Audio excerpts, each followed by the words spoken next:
കേരളത്തിലേക്ക് കോൺഗ്രസ് ഒരു മുഖ്യമന്ത്രിയെ തീരുമാനിച്ചു വരുമ്പോഴേക്കും കേരളം വലിയ തോതിൽ വർഗീയമായിട്ടുള്ള വിഭാഗീയമായിട്ടുള്ള വിഭജനങ്ങളിലേക്ക് കടന്നിട്ടുണ്ടാകും എന്നുള്ളതാണ് എനിക്ക് എൻ്റെ പ്രിയപ്പെട്ട പ്രേക്ഷകരോട് പറയാനുള്ളത്. ഈ കഴിഞ്ഞ തെരഞ്ഞെടുപ്പിൽ തന്നെ അതിൻ്റേതായിട്ടുള്ള വലിയ വർഗീയ പ്രചരണങ്ങളൊക്കെ തന്നെ നമുക്ക് കണ്ടതാണ്. നമുക്കറിയാം, ഒരു മൈനോറിറ്റി കൺസോൾട്ടേഷൻ ഉണ്ടാക്കാൻ വേണ്ടി വളരെ ബോധപൂർവമായിട്ടുള്ള ശ്രമമാണ് കോൺഗ്രസ് നടത്തിയത് എന്നുള്ളത് നമുക്കറിയാം, പ്രത്യേകിച്ച് UDF നടത്തിയത്. അതിൻ്റെ ഭാഗമായി മനുഷ്യനെ ബാധിക്കുന്ന യാതൊരുവിധ പ്രശ്നങ്ങളും തന്നെ ഈ കഴിഞ്ഞ 2026 നിയമസഭാ തെരഞ്ഞെടുപ്പിൽ ചർച്ച ചെയ്യപ്പെട്ടില്ല എന്നുള്ളതും BJPയും അതുപോലെ CPMുമായിട്ടുള്ള ഡീലിനെ കുറിച്ചും പിന്നെ CPMും SDPയുമായിട്ടുള്ള ഡീലിനെ കുറിച്ചുമൊക്കെയാണ് വലിയ ചർച്ചകൾ ഉണ്ടായത് എന്നുള്ളതൊക്കെ നിങ്ങൾ മറന്നു പോകരുത്.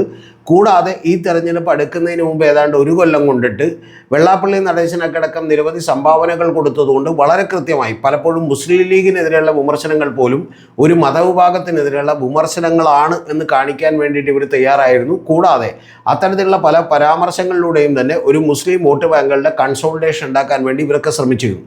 ആ ശ്രമിച്ചതിൻ്റെ പ്രധാനപ്പെട്ട കാര്യമെന്ന് പറയുന്നത് 2024 ലോക്സഭാ തെരഞ്ഞെടുപ്പിൽ വലിയ നേട്ടം 100-110 സീറ്റുകളിലേക്ക് എത്താൻ കഴിഞ്ഞതിൻ്റെ ഏറ്റവും പ്രധാനപ്പെട്ട കാര്യം 2019 2024 ഇത്തരത്തിൽ മൈനോറിറ്റി കൺസോൾട്ടേഷൻ BJPക്കെതിരായി കോൺഗ്രസിന് അനുകൂലമായി നിന്നതാണെന്നും അത് BJPക്കെതിരായാൽ മാത്രം കാര്യമില്ലെന്നും പകരം CPMനെതിരെ കൂടി അത്തരത്തിലുള്ള ശക്തമായിട്ടുള്ള ഒരു വികാരം ബിൽഡ് ചെയ്യേണ്ട ആവശ്യമുണ്ട് എന്നും കണ്ടുകൊണ്ടാണ് യഥാർത്ഥത്തിൽ കോൺഗ്രസും UDF ഒക്കെ ഒരു സ്ട്രാറ്റജിയുടെ ഭാഗമായി ചെയ്തത്.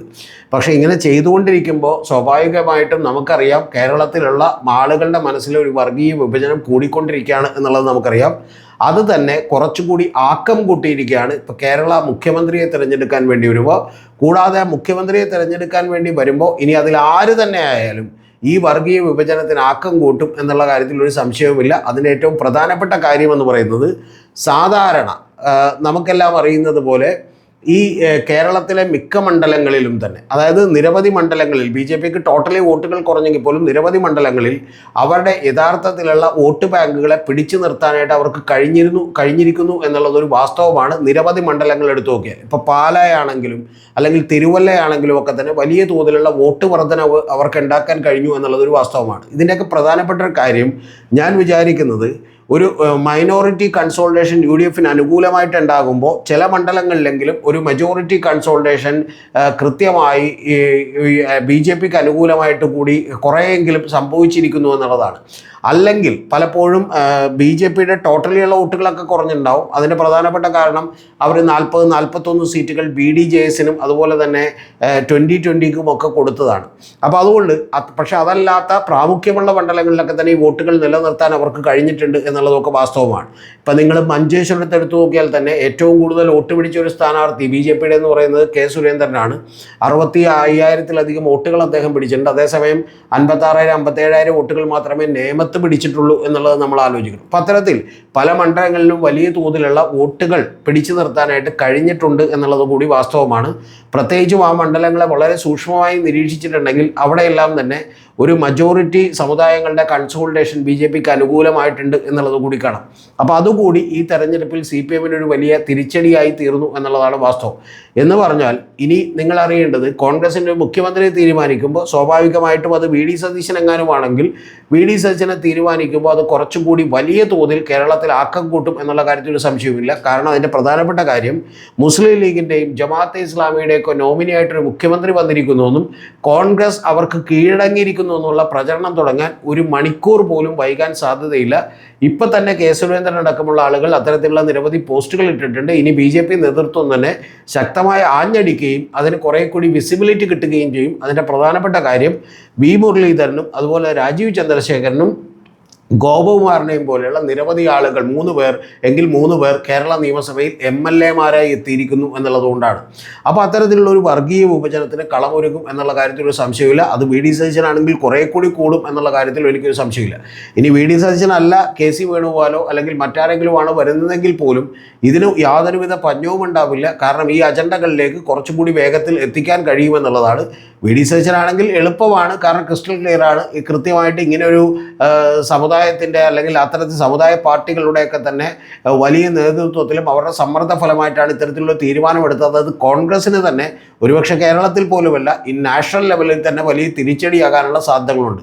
അപ്പോൾ ഇതുകൊണ്ട് അൾട്ടിമേറ്റ്ലി ഇനി സംഭവിക്കാൻ പോകുന്നത് കോൺഗ്രസ് ഇവിടെ ജയിച്ചു, UDF ജയിച്ചു, ആ UDFൻ്റെ ഏത് മുഖ്യമന്ത്രി തന്നെ വന്നാലും ഇത്തരത്തിൽ വർഗീയമായിട്ടുള്ള പ്രചരണങ്ങൾക്ക് ആക്കം കൂട്ടുകയും മുസ്ലിം ലീഗ് ഈ ഭരണത്തിൽ പിടിമുറുക്കിയിരിക്കുന്നു എന്നുള്ള കാര്യം അത് കൃത്യമാണെങ്കിലും അല്ലെങ്കിലും അത് കാര്യമാണ് എന്നുള്ള കാര്യം നമുക്കറിയാം. പക്ഷെ അത് അത്തരത്തിൽ നാളെ ഒരു ഉപമുഖ്യമന്ത്രിയുമായി കുഞ്ഞാലിക്കുട്ടി കൂടി വരികയാണെങ്കിൽ കേരളം അത്തരത്തിലുള്ള ഒരു കാര്യത്തിലേക്ക് നീങ്ങുന്നു എന്ന് പറയുന്ന വലിയ പ്രചരണത്തിന് സാക്ഷ്യം വഹിക്കും. ഇപ്പം തന്നെ നമുക്കറിയാം പ്രതീഷ് വിശ്വനാഥനെ പോലെയുള്ള തീവ്ര ഹിന്ദുത്വ അജണ്ടകൾ പേറുന്ന ആളുകൾ അതൊക്കെ BJPയുടെ തന്നെ ഒരു ബി ടീമാണ്.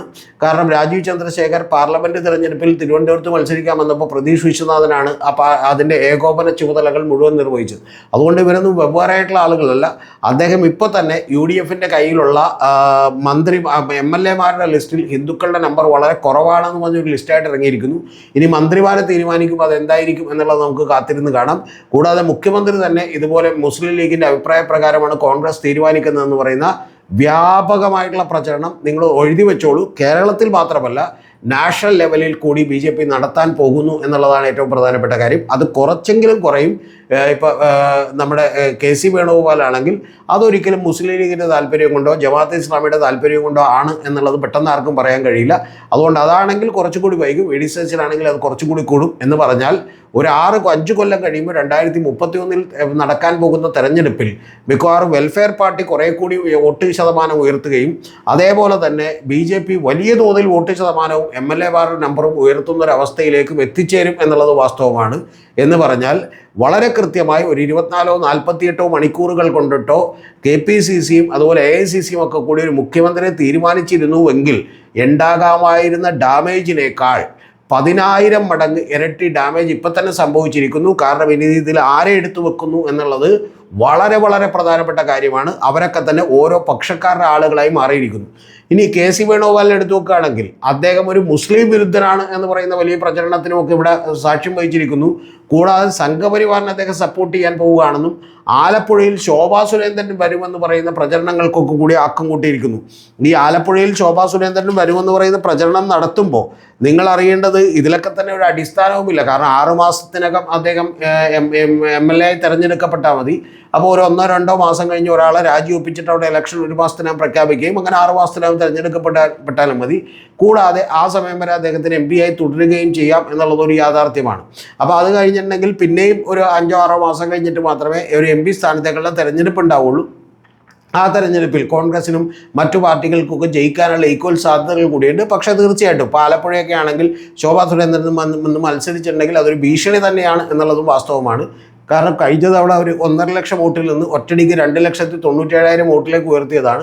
അപ്പോൾ അത്തരത്തിലുള്ള സാധ്യതകൾ അവിടെ ഉണ്ട് എന്നുള്ളതൊന്നും ഞാൻ വിസ്മരിക്കുന്നില്ല. പക്ഷേ പ്രധാനപ്പെട്ട ഒരു കാര്യം എന്ന് പറയുന്നത് എന്തൊക്കെ തന്നെ പറഞ്ഞാലും ഈ മുഖ്യമന്ത്രിയുടെ തീരുമാനം വൈകലും ഏറ്റവും ഒടുവിൽ ഒരു മുഖ്യമന്ത്രിയെ പ്രഖ്യാപിക്കലും കൂടി ഭരണം ഏറ്റെടുക്കുന്നതിന് മുമ്പ് തന്നെ ഒരു മുഖ്യമന്ത്രിയെ തീരുമാനിക്കുന്നതിന് മുമ്പ് തന്നെ കേരളത്തെ വർഗീയമായിട്ടുള്ള ആളുകളുടെ മനസ്സിൽ ഒരു വലിയ വർഗീയമായിട്ടുള്ള മാനസികമായിട്ടുള്ള വിഭജനങ്ങളിലേക്ക് ഉറപ്പായും നയിച്ചിരിക്കുന്നു എന്നുള്ളതാണ് ഏറ്റവും പ്രധാനപ്പെട്ട കാര്യം. VD സതീശന് MSFയുടെ പിന്തുണ നൽകുകയും സണ്ണി ജോസഫിനെ കൂവുകയും ചെയ്യുമ്പോൾ KC വേണുഗോപാലിനെതിരായി നിൽക്കുകയും ചെയ്യുമ്പോൾ കൊടുക്കുന്ന സന്ദേശം എന്താണ് എന്നുള്ളത് മുസ്ലിം ലീഗ് അടക്കമുള്ള ആളുകൾ കൂടി ഒന്ന് ആലോചിക്കണം. അവർ തീർച്ചയായിട്ടും അവരുടെ അഭിപ്രായങ്ങൾ പുറത്തു പറയുമ്പോൾ കേരളത്തെ അത് എങ്ങനെയാണ് ബാധിക്കുക എന്നുള്ളത് കൂടി ആലോചിക്കണം. കൂടാതെ VD സതീശനെ പോലെയുള്ള ആളുകൾ തന്നെ ഒരു തരത്തിലുള്ള മാനദണ്ഡവുമില്ലാതെ മീഡിയ വണ്ണക്ക് ഇതുപോലെ സപ്പോർട്ട് ചെയ്യുമ്പോൾ അത് വരുത്തി വെക്കാൻ പോകുന്ന അപകടം ഭാവിയിലേക്ക് എന്താണ് എന്നുള്ളത് കൂടി നിങ്ങളൊന്ന് ആലോചിക്കണം. പണ്ടൊരിക്കൽ ഇതുപോലെ തന്നെ മുസ്ലിം ലീഗ് 5ാം മന്ത്രിസ്ഥാനം ചോദിക്കുകയും അതിനുശേഷം താക്കോൽ സ്ഥാനത്തേക്ക് രമേശ് ചെന്നിത്തല വരികയും ചെയ്തു എന്നുള്ളതിൻ്റെ അടിസ്ഥാനത്തിൽ ഇവിടെ BJPക്ക് വോട്ടുകൂടാൻ അത്തരത്തിലുള്ള പരിപാടികൾ കൂടി ഒരു കാരണമായിട്ടുണ്ട് എന്നുള്ളത് കൂടി നിങ്ങൾ തിരിച്ചറിഞ്ഞാൽ നിങ്ങൾക്ക് കൊള്ളാം. അല്ലെങ്കിൽ നിങ്ങളില്ലാതാവുകയും ഇവിടെ വർഗീയ ശക്തികൾ വേര് പിടിക്കുകയും ആഴത്തിൽ വേര് പിടിക്കുകയും അവർ വളരുകയും ചെയ്യും. അതിപ്പോൾ തന്നെ ഏതാണ്ട് ഏറെക്കുറെ സംഭവിച്ചു കഴിഞ്ഞിരിക്കുന്നു എന്നുള്ളത് നിങ്ങൾ മനസ്സിലാക്കണം.